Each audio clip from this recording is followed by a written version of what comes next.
Assalamualaikum warahmatullahi wabarakatuh. Apa kabar semua mahasiswaku? Semoga sehat selalu dan mendapatkan ilmu yang berkah serta sukses meraih masa depan yang cerah. Pertemuan kali ini berdasarkan silabus adalah pertemuan keempat dalam pembahasan tentang Syed Hussein Nasr. Namun sedikit kita mengulang pertemuan ketiga tentang Ibnu Khaldun.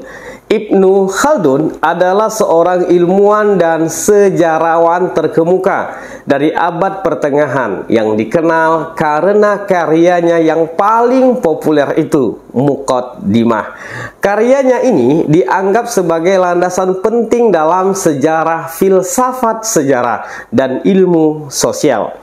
Dalam Muqaddimah, Ibnu Khaldun mengembangkan konsep siklus sejarah yang menguraikan bagaimana peradaban manusia mengalami kenaikan, kemerosotan, dan kemudian kebangkitan kembali. Pemikirannya tentang sejarah, budaya, dan sosial telah berpengaruh besar dalam perkembangan ilmu pengetahuan selama berabad-abad dan tetap menjadi bacaan yang relevan dalam studi sejarah dan ilmu sosial hingga saat ini. Baik, sekarang kita akan masuk pembahasan tentang Syed Hussein Nasr. Pembahasan ini akan kita sesuaikan dengan silabus di bagian capaian pembelajaran mata kuliah dan subnya. Oleh karena itu, kita akan membahas 3 hal penting tentang Syed Hussein Nasr. Baik, pertama, kita akan membahas mengenai biografinya. Kedua, pemikiran-pemikirannya. Dan yang ketiga adalah pemikirannya di bidang tasawuf. Setelah itu kita akan coba memberikan simpulan ya, bagaimana tentang Syed Hussein Nasr ini. Baik, kita mulai. Pertama, biografi Syed Hussein Nasr. Syed Hussein Nasr adalah seorang cendekiawan, filsuf, dan penulis yang terkenal. Lahir pada 7 April 1933 di Teheran, Iran. Ia tumbuh dalam keluarga yang berakar dalam tradisi intelektual dan agama Islam. Pendidikan awalnya dimulai di Iran dan ia kemudian melanjutkan studinya di luar negeri. Nasr di Universitas Teknologi Massachusetts dan kemudian di Universitas Harvard, di mana ia meraih gelar doktor dalam bidang sejarah ilmu pengetahuan dan filsafat. Ia juga mendapatkan gelar kehormatan dari berbagai universitas di seluruh dunia. Nah, begitu hebatnya Syed Hussein Nasr ini.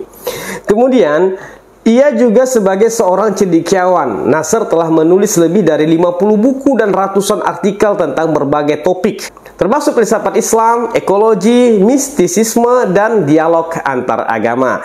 Ia dikenal karena mempromosikan pemahaman yang mendalam tentang tradisi intelektual, spiritual Islam dalam konteks global. Selama karirnya, Nasr telah mengajar di berbagai universitas terkemuka, termasuk Universitas Harvard dan Universitas George Washington.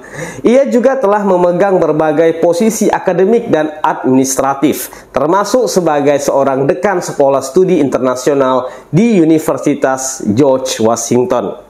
Nah, selain karir akademiknya, Nasr telah berperan aktif dalam dialog antar agama, mendorong pemahaman yang lebih baik antara agama-agama dunia. Ia memegang keyakinan kuat dan pentingnya pelestarian alam dan keberlanjutan, serta berkontribusi pada pemikiran ekologis Islam.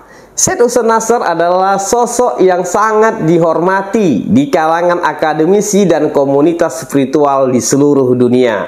Karya-karyanya telah memberikan pengaruh yang signifikan dalam pengembangan pemikiran Islam kontemporer dan pemahaman antar agama. Kedua, pemikiran-pemikiran Syed Hussein Nasr. Nah, tadi kita sudah mengetahui bagaimana biografinya, sekarang mengenai pemikirannya.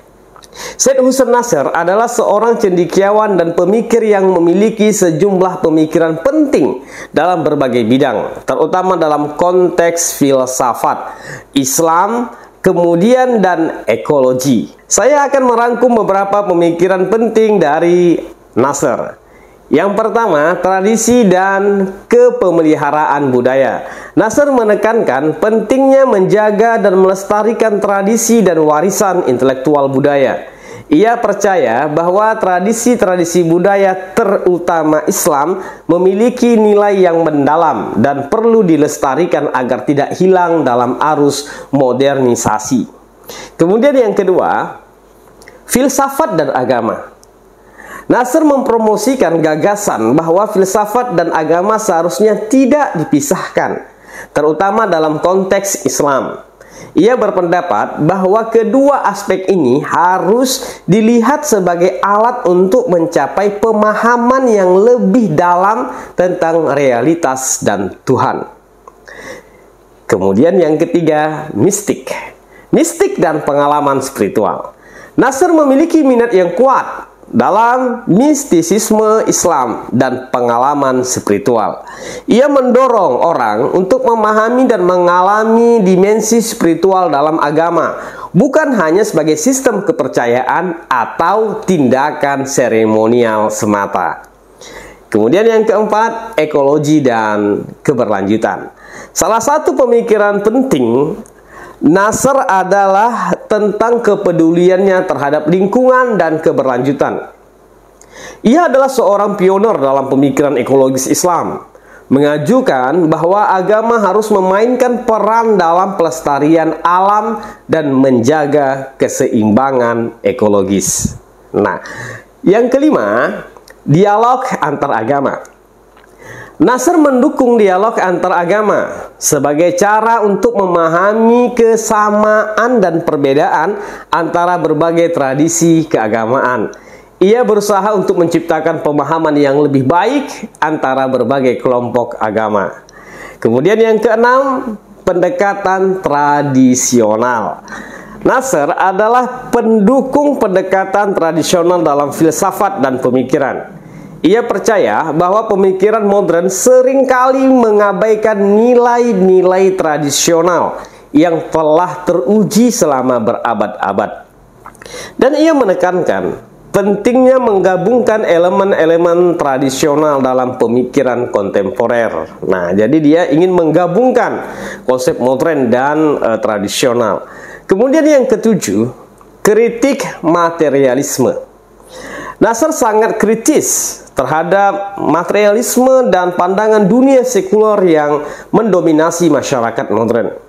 Ia menganggap materialisme sebagai penyebab permasalahan sosial dan spiritual dalam dunia saat ini. Baik, kemudian pemikiran-pemikiran Nasr ini telah memberikan kontribusi yang signifikan dalam pengembangan pemahaman Islam kontemporer, ekologi spiritual, dan dialog antar agama.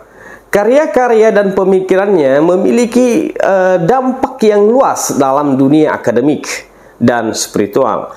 Meskipun pemikiran Syed Hussein Nasr mencakup berbagai aspek penting, pemikiran ekologis dan kepeduliannya terhadap lingkungan dan keberlanjutan cenderung merupakan salah satu dari yang paling dominan dan menonjol dalam kontribusinya. Ia dikenal sebagai salah satu pemimpin dalam pemikiran ekologis Islam dan telah menghasilkan karya-karya yang signifikan.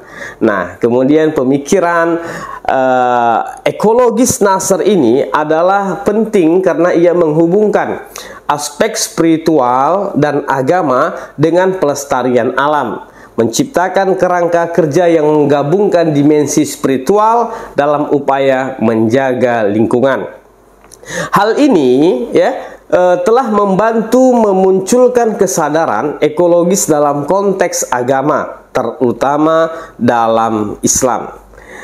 Dalam karya-karya dan pidatonya, Nasr sering menekankan bahwa alam adalah tanda kebesaran Tuhan dan manusia memiliki tanggung jawab moral untuk menjaga alam sebagai ekspresi dari ketaatan kepada Tuhan. Pandangan ini telah mempengaruhi pemikiran dan gerakan ekologis dalam konteks Islam dan telah mempengaruhi pemikiran ekologis secara lebih luas. Nah, jadi Nasr mau mempraktekkan satu konsep dengan bagaimana realita dalam kehidupan, terutama mengenai lingkungan. Baik, meskipun pemikiran ekologis Nasr ya adalah yang paling menonjol, penting untuk diingat bahwa ia juga memiliki dampak besar dalam bidang-bidang lain seperti filsafat, mistisisme, dan dialog antar agama. Kontribusinya yang bervariasi membuatnya menjadi salah satu pemikir terkemuka dalam pemikiran agama kontemporer. Baik, kemudian kita akan bahas mengenai yang ketiga, yaitu pemikiran Syed Hussein Nasr dalam bidang tasawuf atau mistisisme.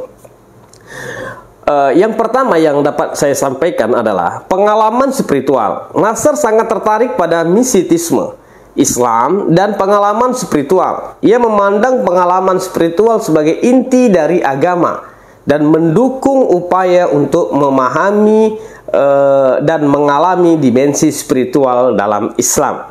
Kemudian yang kedua, keselarasan dengan alam. Pemikiran tasawuf Nasr menekankan keselarasan dengan alam dan keberadaan sebagai jalan menuju Tuhan. Ia melihat alam sebagai cermin yang menggambarkan kebesaran Tuhan dan mendukung pemeliharaan alam sebagai bentuk ibadah. Kemudian yang ketiga, dialog antar agama. Nasr mendorong dialog antar agama, termasuk dalam konteks mistisisme. Ia menganggap bahwa ada persamaan dalam pengalaman spiritual di berbagai tradisi agama, dan dialog antar agama dapat membantu kita memahami nilai dan makna yang mendalam mengenai pengalaman mistis. Kemudian yang keempat, warisan spiritual Islam. Nasr telah menyoroti warisan spiritual Islam, termasuk keberagamaan aliran tasawuf, dan mengkaji kontribusi-kontribusi penting dalam sejarah tasawuf yang memperkaya pemahaman kita tentang mistisisme. Kemudian, pemikiran Nasr dalam bidang filsafat dan tasawuf menggarisbawahi pentingnya pendekatan spiritual dalam pemikiran dan upayanya dalam menjembatani kesenjangan antara agama dan filsafat, sambil mempromosikan ekologi spiritual dan dialog antar agama. Karena ini telah memberikan kontribusi yang signifikan dalam pemikiran agama dan filsafat kontemporer. Nah, itulah dia ya. Sekarang kita akan simpulkan. Nah, Syed Hussein Nasr adalah seorang cendekiawan terkemuka dengan latar belakang kuat dalam tradisi intelektual dan agama Islam. Pemikirannya mencakup berbagai aspek ya, termasuk pelestarian tradisi budaya, pentingnya mengintegrasikan filsafat dan agama, pengalaman mistis, ekologi, dan dialog antar agama. Ya, salah satu kontribusi paling signifikan Nasr adalah dalam pemikiran ekologis Islam yang menghubungkan aspek spiritual dengan keberlanjutan lingkungan. Nah, menggarisbawahi peran Nasr dalam menggabungkan nilai-nilai tradisional dengan pemikiran kontemporer dan mempromosikan pemahaman antaragama menjadikannya salah satu pemikir terkemuka dalam pemikiran agama kontemporer. Demikian ya video ini sebagai bahan kuliah kita tentang Syed Hussein Nasr. Semoga kita mendapatkan ilmunya dan mampu menjadi ilmuwan di masa mendatang. Selamat berjumpa lagi di pertemuan berikutnya. Wassalamualaikum warahmatullahi wabarakatuh.